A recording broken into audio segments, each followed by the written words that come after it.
नमस्कार, आप देख रहे हैं न्यूज़ वन इंडिया। मैं हूं आपके साथ पूजा यादव। खबर लखनऊ से है। आज से बीजेपी का परिवार संपर्क अभियान शुरू हो चुका है। प्रधानमंत्री मोदी की चिट्ठी बांटी जा रही है, सीएम योगी की उपलब्धियों की बुकलेट बांटी जा रही है।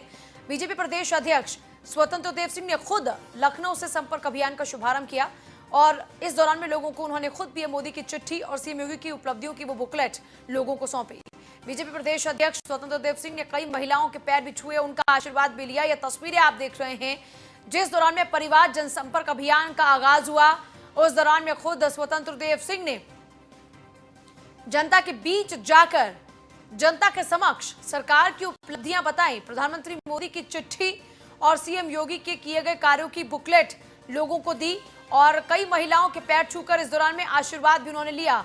ये तस्वीरें आप देख रहे हैं। स्वतंत्र देव सिंह बीजेपी के प्रदेश अध्यक्ष कई महिलाओं के पैर छूते नजर आए, उनका आशीर्वाद लिया। गली गली मोहल्ले मोहल्ले पहुंचकर अब लोगों से सीधा संपर्क किया जा रहा है और उसी का नाम दिया है परिवार संपर्क अभियान। दरअसल मोदी सरकार 2 के 1 साल पूरा होने के उपलक्ष्य में जनसंपर्क अभियान की शुरुआत हुई है और इसी जनसंपर्क अभियान के दौरान में खुद तमाम दिग्गज सड़कों पर उतर आए हैं। लोगों के घर घर जाकर उन तक सरकार की उपलब्धियों की जानकारी पहुंचा रहे हैं। ये 2 तस्वीरें आपके सामने है। एक तस्वीर लखनऊ की जहां पर बीजेपी के प्रदेश अध्यक्ष स्वतंत्र देव सिंह ने जनसंपर्क अभियान का आगाज किया। दूसरी तस्वीर चित्रकूट की जहां पर चित्रकूट में बांदा से सांसद आर.के. सिंह पटेल घर घर जाकर प्रधानमंत्री मोदी का पत्र और बुकलेट बांट रहे हैं। सांसद आर.के. सिंह पटेल कहते हैं मोदी सरकार को जनता ने दूसरी बार जनादेश देकर जो सरकार को जिम्मेदारी सौंपी है उसे लेकर हम आभार जताते हैं और प्रधानमंत्री मोदी के पत्र को पढ़ते हुए सरकार की योजनाओं और किए गए कार्यों का भी उन्होंने जिक्र किया। कहा हमारी मोदी सरकार ने कश्मीर से धारा 370 और 35A को हटाने का काम किया और सरदार वल्लभ भाई पटेल के सपने को साकार किया। लद्दाख को केंद्र शासित राज्य का दर्जा दिया। 3 तलाक बिल पास कराया। राम मंदिर निर्माण कार्य फैसला आने के बाद शुरू हो चुका है। इसके अलावा विकास कार्यों को लेकर हम जहां रह रहे हैं, बुंदेलखंड में डिफेंस कॉरिडोर, बुंदेलखंड एक्सप्रेसवे जैसी योजनाएं दी जिनका कार्य युद्ध स्तर पर चल रहा है।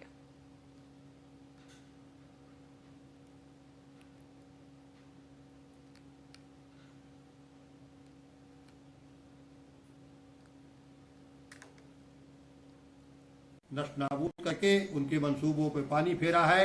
आतंकवाद के खात्मे के लिए आए दिन जो भी आतंकी घुसपैठिया भारत में घुस रहा है उसका खात्मा हमारी सेनाएं कर रही हैं। मजबूती के साथ हम सेनाओं की रक्षा सुरक्षा, चाहे पाकिस्तान हो चाहे चाइना हो, हमारी सरकार माननीय प्रधानमंत्री जी की अगुवाई में, माननीय रक्षा मंत्री जी की अगुवाई में, माननीय गृह मंत्री जी की अगुवाई में, उनकी पूरी टीम की अगुवाई में हमारी सरकार मुस्तैदी से काम कर रही है। भारतीय जनता पार्टी की सरकार का 1 साल का कार्यकाल ये पूरा हुआ है और उनकी उपलब्धियों का ये पत्रक है। उन उपलब्धियों को जन जन तक पहुंचा करके 1 साल में भारतीय जनता पार्टी ने जो महत्वपूर्ण फैसले लिए हैं उनको बताने का लोगों को ये पत्रक है और एक बुकलेट है जो उत्तर प्रदेश सरकार की उपलब्धियां हैं अभी तक की। उन उपलब्धियों का जो सरकार ने बुंदेलखंड एक्सप्रेसवे से लेकर के डिफेंस कॉरिडोर से लेकर के हमारे चित्रकूट बुंदेलखंड में भी जहां हम रह रहे हैं, यहाँ नौजवानों को पलायन न करें, नौजवान उनको रोजगार मिले, इसके लिए डिफेंस का कॉरिडोर, बुंदेलखंड एक्सप्रेसवे और अभी जो कोरोना जैसी वैश्विक महामारी पूरे दुनिया में आई है उस वैश्विक महामारी से निपटने के लिए आदरणीय प्रधानमंत्री मोदी जी ने एक ऐतिहासिक निर्णय लेकर के भारत को लॉकडाउन करके और इसको रोकने का काम किया। अब लॉकडाउन खुला है। निश्चित तौर पर कोरोना की जो मरीज है वो इस समय बढ़ रहे हैं। मेरा आपके माध्यम से आम आवाम से अपील है कि हम सोशल डिस्टेंसिंग का पालन करें, दूरी बना करके काम करें। निश्चित तौर पर 2 गज की दूरी बहुत जरूरी मोदी जी का। भारतीय जनता पार्टी संगठन ने तय किया है कि केंद्र के दोबारा सत्तारूढ़ होने के बाद 1 वर्ष की उपलब्धियां जो आदरणीय प्रधानमंत्री नरेंद्र मोदी जी की हैं और आदरणीय मुख्यमंत्री योगी आदित्यनाथ जी की जो 3 वर्ष की उपलब्धियां हैं उनको पत्रक के रूप में लेकर के हम प्रत्येक घर जा रहे हैं और घरों में जाकर के हम उनको हैंड सैनिटाइजर, साबुन और मास्क भी दे रहे हैं और लोगों को बता रहे हैं कि 3 वर्ष में हमारी उत्तर प्रदेश की सरकार ने और 1 वर्ष में माननीय प्रधानमंत्री नरेंद्र मोदी जी की सरकार ने क्या क्या कार्य किए हैं, उनका एक पत्रक भी दे रहे हैं। और सैनिटाइजर और साबुन और मास्क इसलिए दे रहे हैं कि लोगों को कोरोना वायरस के संक्रमण से बचा जा सके और लोगों को ये भी बता रहे हैं कि बगैर हम इनका अनुपालन किए कोरोना से नहीं बच पाएंगे, इसलिए कृपया सोशल डिस्टेंस का पालन करें, मास्क लगा करके निकलें और साबुन और हैंड सैनिटाइजर का समय समय पर लगातार उपयोग करें। भारतीय जनता पार्टी संगठन ने तय किया है कि केंद्र के दोबारा सत्तारूढ़ होने के बाद 1 वर्ष की उपलब्धियां जो आदरणीय प्रधानमंत्री नरेंद्र मोदी जी की हैं और आदरणीय मुख्यमंत्री योगी आदित्यनाथ जी की जो 3 वर्ष की उपलब्धियां हैं, उनको पत्रक के रूप में लेकर के हम प्रत्येक घर जा रहे हैं और घरों में जाकर के हम उनको हैंड सैनिटाइजर,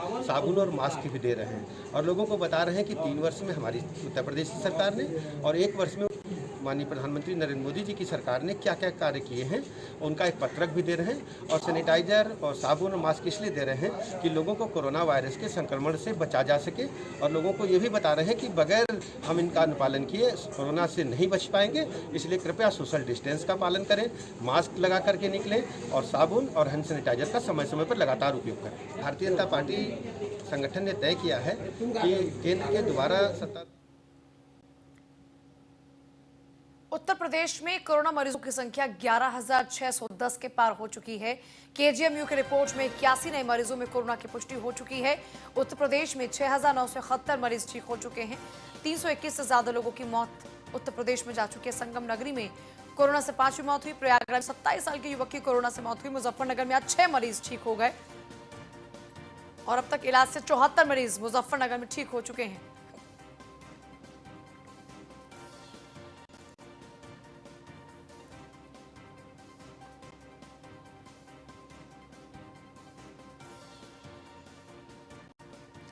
देखिए, मुजफ्फरनगर में भी अब तक इलाज से 74 लोग ठीक हो चुके हैं। कोरोना मरीजों की संख्या 11,610 के पार हो चुकी है। केजीएमयू में 1800 से ज्यादा बुलेट जो सैंपल्स थे वो कलेक्ट किए गए और उसके बाद 81 मरीज पॉजिटिव पाए गए। संगम नगरी में भी कोरोना से 5वीं मौत हो चुकी है। ये इस वक्त का आंकड़ा है कोरोना का। सैंपल कलेक्ट किए गए थे 1800 से ज्यादा केजीएमयू में, जिसमें से 81 पॉजिटिव पाए गए। मुजफ्फरनगर में आज 6 कोरोना मरीज हुए ठीक। आलोक मालवीय हैं संवाददाता प्रयागराज से। आलोक, प्रयागराज की क्या स्थिति बनी हुई है? अभी मौत का सिलसिला भी थम नहीं रहा प्रयागराज में। जी देखिए, प्रयागराज में जो मौत हुई है, इस मौत का आंकड़ा 5 को पार कर चुका है। 5 मौतें प्रयागराज में हो चुकी थी और एक मौत जो हुई है वो बगल के जिला जो जौनपुर है वहां के एक कोरोना पेशेंट की हुई है। तो कुल मिलाकर 6 मौतें प्रयागराज में हुई है और इन मौतों के बाद से जो प्रयागराज का जिला प्रशासन है वो हरकत में आया है, क्योंकि जो ये पंकज चौबे नाम का व्यक्ति है जिसकी डेथ हुई है, उसकी उम्र सिर्फ 27 साल थी और 27 साल के इस व्यक्ति की मौत होने जो कोरोना के बारे में जो मिथ्या शब्द थे कि जो कोरोना से मौत होती है वो 60 साल के ऊपर वालों की होती है या 10 साल से नीचे वालों की हो सकती है, लेकिन जो ये व्यक्ति है जिसकी मौत हुई है इसकी ये सिर्फ 27 साल थी और 27 साल के युवक की दर्दनाक मौत हुई है कोरोना की वजह से, जिसे एसआरएन में एडमिट कराया गया था और ये कल ही पॉजिटिव पाया गया था। कल पॉजिटिव पाने के बाद इलाज के दौरान ही इसकी मौत हो गई है, जिस वजह से पूरा जो इलाका है वो डरा सहमा सा है। और जो ये जिस इलाके में रहता था युवक पंकज चौबे जमुना पार का इलाका पड़ता है और जमुना पार के इलाके के लोग हैं वो दहशत में हैं। जी पूजा। चलिए ठीक है, बहुत ही शुक्रिया आपका फिलहाल तमाम जानकारी के लिए। गाजियाबाद में कोरोना का तांडव लगातार जारी है। वायरस का भयानक कहर ऐसा बरप रहा है कि गाजियाबाद बरसना जो शुरू हुआ तो रुकने का नाम नहीं ले रहा। एक दिन में ही 3 वायरस संक्रमित मरीजों की मौत हो गई। अब तक कोरोना संक्रमण से 17 लोगों की गाजियाबाद में मौत हो गई। 10 दिन में आए 223 नए मामले। गाजियाबाद में कुल 541 लोग मरीज जो इस वक्त हैं इलाज ले रहे हैं अस्पतालों में और वर्तमान में 182 लोग कोरोना वायरस संक्रमण से लड़ रहे हैं अपनी जंग। 541 लोग कोरोना वायरस से संक्रमित हुए और 182 का फिलहाल करंट में इलाज चल रहा है, जो कि इस वक्त कोरोना से जंग जीतने के लिए लड़ रहे हैं। वर्तमान में 182 लोग कोरोना वायरस संक्रमण से जूझ रहे हैं। गाजियाबाद में कोरोना का तांडव लगातार जारी है। यहां पर आंकड़ा कोरोना का 500 के पार हो चुका है। कोरोना वायरस का भयानक कहर गाजियाबाद में लगातार बरस रहा है। गौरव जुड़ गए हमारे साथ। गौरव, गाजियाबाद में स्थिति क्या कुछ बनी हुई है फिलहाल? जी बिल्कुल, देखिए यदि पूजा गाजियाबाद की बात करें तो गाजियाबाद में कोरोना संक्रमित मरीज का टोटल आंकड़ा 550 को क्रॉस कर चुका है। वहीं दूसरी तरफ यदि बात करें तो बीते दिन कोरोना में से 3 लोगों की मौत हुई, यानी कि एक दिन में 3 लोगों की मौत, जो कि गाजियाबाद जिला प्रशासन और चिकित्सा प्रशासन के लिए बड़ी चिंता का विषय बन गया है। और यदि बात करें गाजियाबाद में टोटल एक्टिव केसेस की तो इस समय 182 एक्टिव केसेस हैं, जो चिकित्सा प्रशासन के लिए लगातार बढ़ते जा रहे हैं। वहीं जिस तरीके से गाजियाबाद में कोरोना के आंकड़े देखने को मिले हैं, पिछले 10 दिनों में एक साथ दोगुना हो गया है कोरोना का आंकड़ा, यानी कि 223 नए मामले पिछले 10 दिनों में निकलकर सामने आए हैं, जिससे जो गाजियाबाद चिकित्सा प्रशासन है या जिला प्रशासन है वो पूरी तरीके से चिंतित है और उसको देखते हुए जगह जगह लॉकडाउन फिर से करने की योजना तैयार कर रहा है। जी पूजा।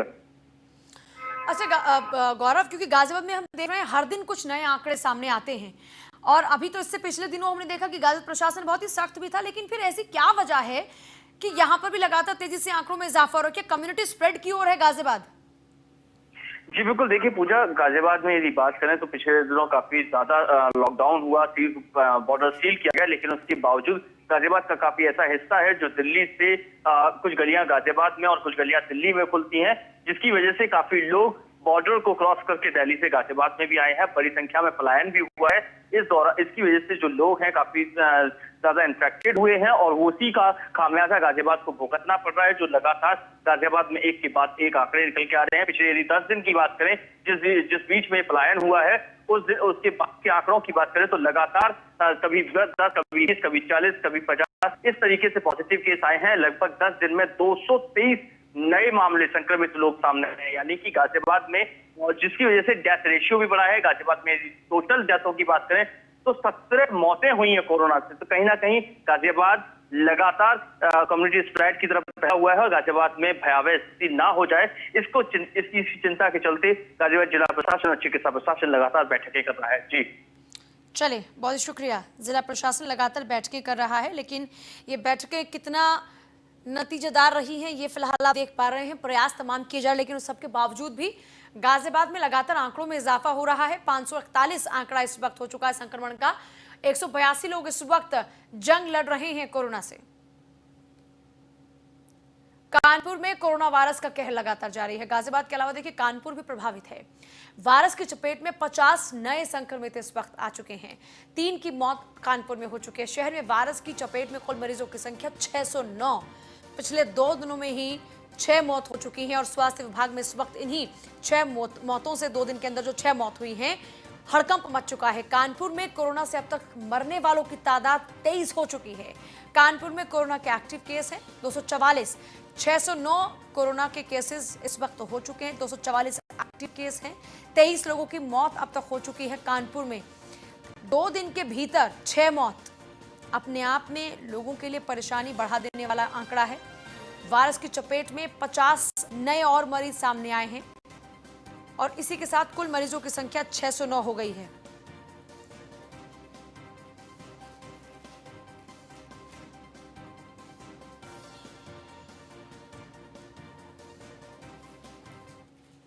सहारनपुर में सरेआम सोशल डिस्टेंसिंग की धज्जियां उड़ रही हैं। सहारनपुर के जिला सत्र न्यायालय में प्रवेश के लिए बनाए जा रहे पास को प्राप्त करने के लिए लोग भूल रहे हैं सोशल डिस्टेंसिंग का पालन। सहारनपुर में सोशल डिस्टेंसिंग का पालन कराने के लिए तैनात पुलिस कर्मचारी भी मौन दिख रहे हैं। तस्वीरों में आप देखिए कैसे कोर्ट के बाहर चिलचिलाती धूप में सोशल डिस्टेंसिंग को भूलकर जिला सत्र न्यायालय में प्रवेश के लिए पास प्राप्त करने के लिए लोग लंबी लंबी कतारों में अपनी बारी का इंतजार कर रहे हैं। पुलिस कर्मचारी लाइनों के पास हैं, लेकिन लोगों को सोशल डिस्टेंसिंग का पालन कराने में वो भी नाकाम साबित हो रहे हैं। सहारनपुर के थाना सदर बाजार क्षेत्र के जिला सत्र न्यायालय के बाहर का ये मामला है। गौरव सैनी है संवाददाता। गौरव, पास प्राप्त करने के लिए ये लोग यहाँ लंबी लंबी कतारों में खड़े हैं। सबसे बड़ा सवाल तो यहाँ के सिस्टम को लेकर ही है।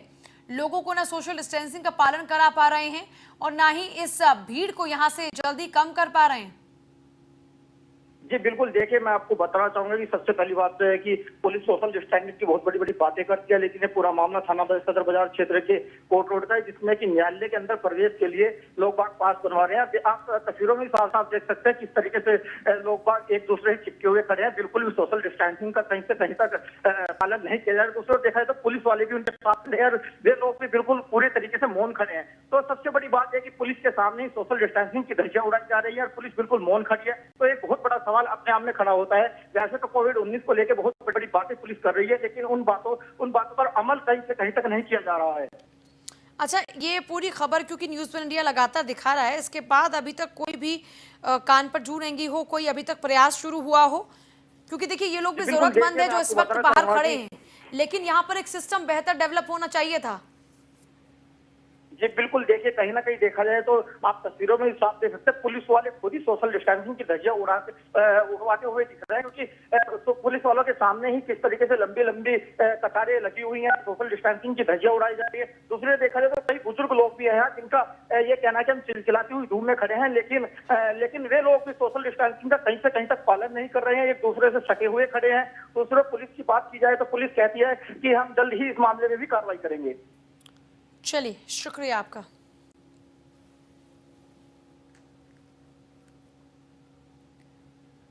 और उस बीच खबर अयोध्या से है। फर्जी दस्तावेजों से नियुक्ति मामले में आंगनबाड़ी कार्यकर्ता रीना सिंह को निकाला गया। आंगनबाड़ी के रनर कार्यकर्ता है शिप्रा सिंह की शिकायत पर यह कार्रवाई हुई।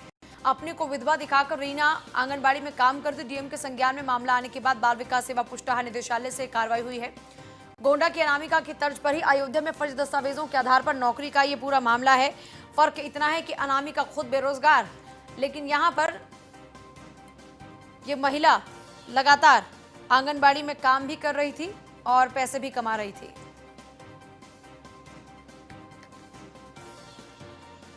तो अयोध्या से काफी अहम खबर है। सोचिए, हैरत की बात है कि फर्जी कागजात लगाए जाते हैं कि वो विधवा है।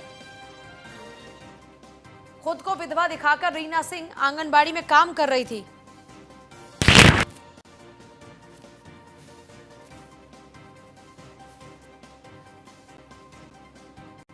अयोध्या से बड़ी खबर है, जहां पर आंगनबाड़ी की रनर कार्यकर्ता शिप्रा सिंह की शिकायत पर यह कार्रवाई हुई है रीना के खिलाफ में। अपने आप को विधवा दिखाकर रीना आंगनबाड़ी में काम कर रही थी। डीएम के संज्ञान में मामला आने के बाद में बाल विकास सेवा पुष्टाहार निदेशालय से यह कार्रवाई हुई है। गोंडा की अनामिका के बाद अयोध्या में भी फर्जी दस्तावेजों के आधार पर नौकरी का यह पूरा मामला, जिसमें फिलहाल रीना सिंह को निकाला जा चुका है।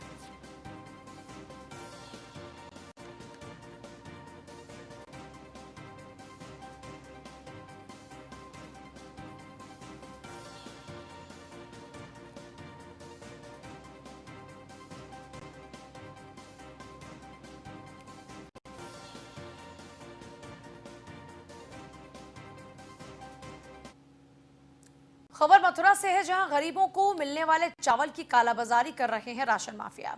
7 तारीख की रात को राशन के चावल से भरा ट्रक छोड़कर भागा था ड्राइवर। जिला पूर्ति विभाग और मंडी समिति के अधिकारियों ने मामले को दबाने के लिए उलझाया। महावन एसडीएम को जिला पूर्ति अधिकारी राघवेंद्र सिंह बोले, मामले में कोई जानकारी नहीं। इस बारे में जब मंडी सचिव से बातचीत की गई तो मंडी सचिव का कहना था कि भारत सरकार के द्वारा 5 तारीख को एक आदेश आया। उस आदेश के मुताबिक हम सिर्फ मंडी के अंदर हो रही खरीद फरोख्त और जा रहे राशन पर ही कार्रवाई कर सकते हैं।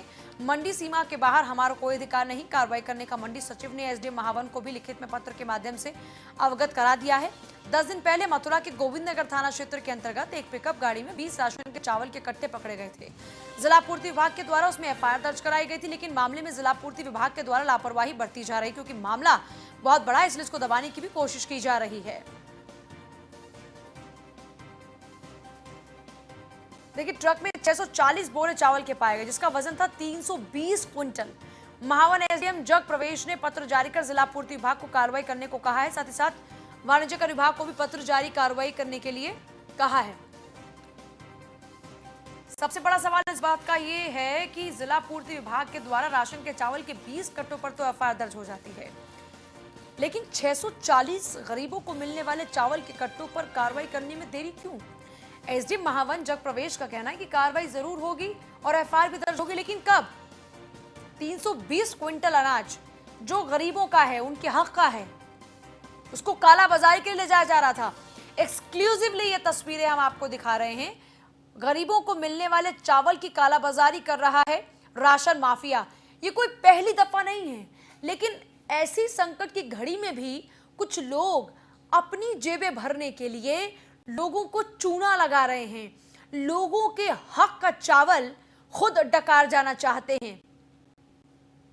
मथुरा की ये तस्वीर सोचने पर मजबूर कर देती है कि आखिर क्यों और कैसे मुश्किल की घड़ी में भी इंसानियत को शर्मसार कर देने की हिमाकत कुछ लोग कर पाते हैं। और ये कोई छोटे मोटे कर्मचारी नहीं, बल्कि अधिकारी लेवल के लोग भी इसमें शामिल हैं, क्योंकि उनकी शय के बगैर इतना बड़ा माफिया काम नहीं कर सकता।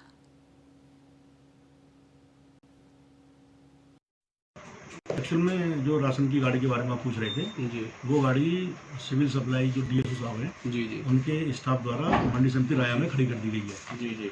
सारे कागजात उनके पास हैं जी। आज उन्होंने हमसे जांच आज्ञा मांगी है, जो लेटर आज हमें प्राप्त हुआ है उसकी जांच आज्ञा हम शाम तक वहाँ पर भिजवा देंगे। इसके अतिरिक्त मैं आपको ये भी बताना चाहता हूँ कि भारत सरकार ने एक अध्यादेश जारी किया है जो 5 जून का है जी। उसमें स्पष्ट निर्देश दिए गए हैं कि मंडी परिसर से बाहर व्यापार पर मंडी समिति का कोई भी नियंत्रण नहीं रहे।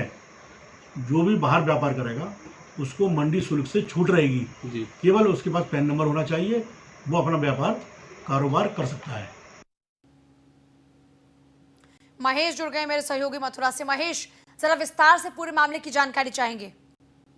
देखिए, हम आपको बता देंगे 7 तारीख को राया कट पर ये गाड़ी पकड़ी गई थी। इसमें ड्राइवर गाड़ी को ट्रक को छोड़ के भाग गया था और इसमें 640 कट्टे चावल के भरे हुए और उनका वजन है 320 कुंटल। इसमें सबसे बड़ी बात है कि 7 तारीख से आज 11 तारीख हो रही है, 4 दिन बीत जाने के बाद अभी तक कोई कार्रवाई नहीं हुई है। उसका सबसे बड़ा कारण यह है कि जिला पूर्ति विभाग इसमें कार्रवाई करने से, जब उनसे एसडीएम ने जानकारी की कि ये आपके विभाग का है, आप इसको देखिए, तो उन्होंने मना कर दिया कि हमारे विभाग का कोई लेना देना नहीं है। फिर उन्होंने मंडी सचिव को लिखा। मंडी सचिव ने भी एक आदेश आया है भारत सरकार के द्वारा कि वो अपने मंडी समिति के अंदर ही जो व्यापारी कार्य कर रहे हैं उस पर कार्रवाई कर सकते हैं, बाहर उनका कोई लेना देना नहीं है। मंडी सचिव का कहना ये भी था कि अब इस तरीके से जो आदेश आया है, इसके कारण जो कालाबाजारी है वो और ज्यादा बढ़ेगी, क्योंकि बाहर कार्रवाई कर नहीं पाएंगे और ये राशन माफिया कहीं भी दिखा देंगे कि हमने ये माल यहाँ से खरीदा है, वहां से खरीदा, ले जा सकते हैं, क्योंकि उसका कोई टैक्स भी नहीं होगा। सबसे बड़ी बात यह जिला पूर्ति विभाग के बारे में बताना चाहेंगे कि अभी कुछ दिन पूर्व, 10 दिन पूर्व भी यहाँ मथुरा के गोविंद नगर थाना क्षेत्र में 20 कट्टे पकड़े जाते हैं चावल के, जो कि ये गरीबों का राशन होता है। उस पर तो जिला पूर्ति विभाग 20 कट्टों पर कार्रवाई 1 घंटे के अंदर एफआईआर दर्ज करा देता है। लेकिन ये मामला बड़ा है, इसमें 640 कट्टे भरे हुए हैं जो कि राशन के हैं। इस पे कार्रवाई अभी तक जिला पूर्ति विभाग के द्वारा नहीं की गई है। लेकिन मथुरा के महावन के एसडीएम हैं जग प्रवेश, उनसे बात की तो उनका कहना यह था कि हम इस पे कार्रवाई कराएंगे और हमने जिला पूर्ति विभाग को एक लेटर जारी किया है। साथ ही साथ हमने इसमें सेल टैक्स विभाग को भी एक लेटर जारी किया है कि वो लोग इसकी कार्रवाई सुनिश्चित करें। लेकिन अभी तक इस पर कोई कार्रवाई नहीं हुई है। सबसे बड़ी सवाल ये है कि देखिए, उस ट्रक में एक आगे बैनर लगा हुआ है, उस बैनर में साफ लिखा है कि राहत सामग्री, राशन माफिया राहत सामग्री के नाम पर कालाबाजारी कर रहे हैं, चावल का इधर से उधर पहुंचा रहे हैं। और ये एक और बात है कि मथुरा, हरियाणा और ये क्या नाम, राजस्थान, 2 राज्यों की सीमा से जुड़ा हुआ है। यहाँ पर मथुरा के ही कालाबाजारी नहीं करते हैं, मथुरा के तो हैं राशन माफिया। इसके अलावा आसपास के क्षेत्र अलीगढ़, हाथरस, आगरा, इन क्षेत्रों के भी जो कालाबाजारी करने वाले माफिया हैं वो लोग करते हैं। अन्य राज्यों के जो कालाबाजारी करने वाले हैं वो लोग भी इस तरह का कार्य करते हैं और ये जिला पूर्ति और ये यहाँ के विभागों की संलिप्तता के कारण होता है। बहुत ही शुक्रिया आपका। देखिए, ये तो तय है कि इनकी शय के बगैर इतना बड़ा ये काला कारोबार चल ही नहीं सकता, गरीबों का हक मारा ही नहीं जा सकता।